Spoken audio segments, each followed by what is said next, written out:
সম্প্রতি এক অনুষ্ঠানে জামাতের নায়েবে আমির সৈয়দ আব্দুল্লাহ মোহাম্মদ তাহের ভোটের জন্য জনগণের পা ধরে থাকতে বলেন।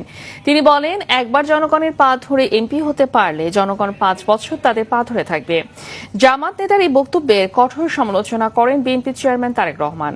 তবে তারেক রহমানের সমালোচনার আংশিক একটি বক্তব্য সামাজিক যোগাযোগ মাধ্যমে প্রচার করে প্রোপাগান্ডা চালাচ্ছে একটি গোষ্ঠী। অপপ্রচারে বিভ্রান্ত না হওয়ার পরামর্শ বিশেষজ্ঞদের। রুদ্র রফিকের রিপোর্ট।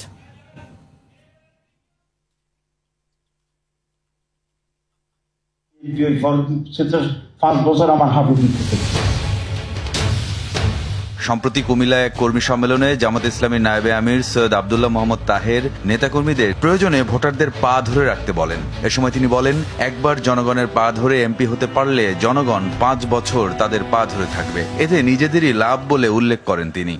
আমি যে আসলে বলি, আমি প্র্যাকটিস করি আমার এলাকায়। আমি নিজে হাঁটু দিয়ে ধরি, একজন বসে রয়েছে, যাইয়া হাঁটুতে হাত দিয়ে কথা বলি। অসুবিধা হয়? কি অসুবিধা? আমি তার হাঁটু ধরে যদি এমপি হই, 5 বছর আমার হাঁটু দিতে থাকবি। কি বলেন আপনি? আমি একবার ধরলাম, হ্যাঁ 5 বছর ধরবো, লাভটা। জামাত নেতা আবু তাহেরের এই বক্তব্যের পর ব্যাপক সমালোচনা শুরু হয়।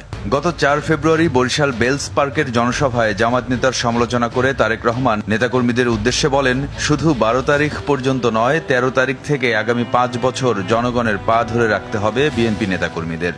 তাদের আরেক নেতা, যার বাড়ি কিনা কুমিল্লা জেলায়, সেই নেতা কিছুদিন আগে তাদের এক দলীয় সমাবেশে বলেছে তাদের কর্মীদেরকে যে 12 তারিখ পর্যন্ত আপনারা জনগণের পা ধরবেন, তারপরে বাকি পরবর্তী 5 বছর জনগণ আপনাদের পা ধরবে। প্রিয় ভাই বোনেরা, চিন্তা করুন, এই রকম কথা কে বলতে পারে যে 12 তারিখ পর্যন্ত তাদের নেতাকর্মীরা জনগণের পা ধরবে? তাহলে 12 তারিখের পর থেকে জনগণ তাদের পিছে পিছে ঘুরবে, জনগণ তাদের পা ধরবে।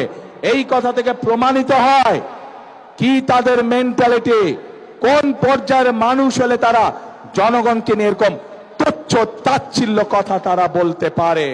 ওই গুপ্ত সংগঠনের নেতা যেমন বলেছে 12 তারিখ পর্যন্ত জনগণের পা ধরতে, আমরা তার উল্টাটা বলি।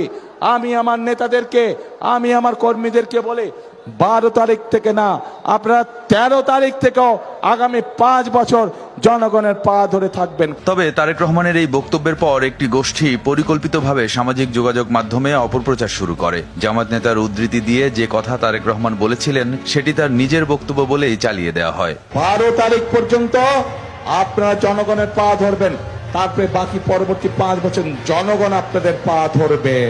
সামাজিক যোগাযোগ মাধ্যমে তারেক রহমানের বক্তব্যের খণ্ডিত অংশ দিয়ে যারা অপপ্রচার চালাচ্ছে, তাদের বেশিরভাগ আইডি বেনামে। এসব আইডি থেকে নির্বাচনকে সামনে রেখে প্রতিপক্ষকে ঘায়েল করতে এ ধরনের অপপ্রচারের সংখ্যা বেড়েছে কয়েক গুণ। তাই অপপ্রচারে বিভ্রান্ত না হয়ে সঠিক তথ্য যাচাইয়ের পরামর্শ বিশেষজ্ঞদের।